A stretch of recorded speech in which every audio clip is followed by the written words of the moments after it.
Sometimes real estate doesn't go so well. And this is a perfect story describing how things can go so wrong.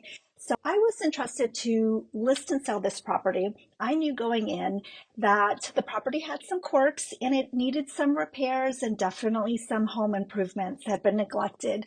The homeowners, bless their heart, I adored them. They were so sweet, but they were so emotionally attached to this property that it made it really difficult to market this home properly.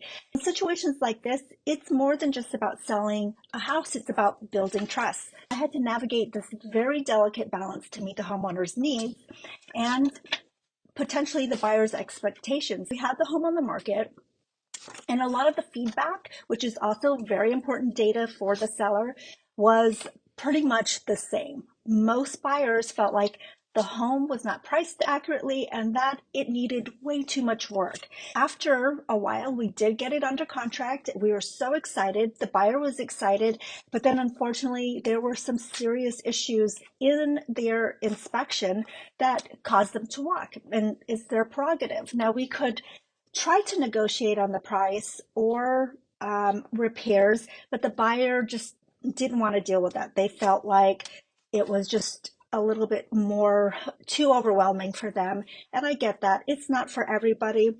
And so we decided after that, we did feel pretty defeated, but I suggested that we take the home off the market and let's take a breath and reevaluate what we need to do, what we should do, and maybe reevaluate our pricing strategy.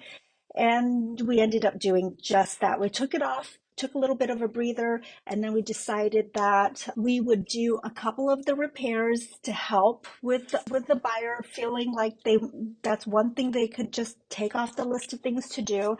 And that worked out for us. We actually did put it back on the market. We updated some of our marketing and we got a buyer. And this buyer went in and also did their own inspections. And because we were so well aware of what the issues were going to be and what the seller at that time was no longer, and because I had provided so much data, they knew that price-wise, this is where we needed to be. And we ended up getting it to closing, which was a wonderful feeling. When it takes months to sell a home in this market, and it's not even months, it was almost a year, it can be really stressful. And all I can do is tell the sellers what the data is telling me, and I can share that with them. But ultimately, they have to make the decision on what they want to do for pricing or repairs or anything like that. And then ultimately, that's exactly what happened. The data was showing them, and finally they realized that this is what the data and this is what the feedback's telling us. And if we want to sell this property, we're going to move forward. Now, did they have to reduce their price way? Did the buyer get a steal? I don't think so. I think that it worked out for both parties. I feel really strongly that it was a win-win for everybody, and that makes me very happy. If you've got a property that is not maybe in the best condition and you're worried about how difficult it might be to sell, I am not a giver-upper. I told my sellers, I don't give up. And when we take this off the market, I do plan on relisting it and getting it sold.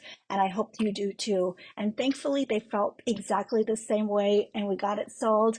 And I feel like it was such a huge win for me personally. It's a great feeling to be able to help a seller.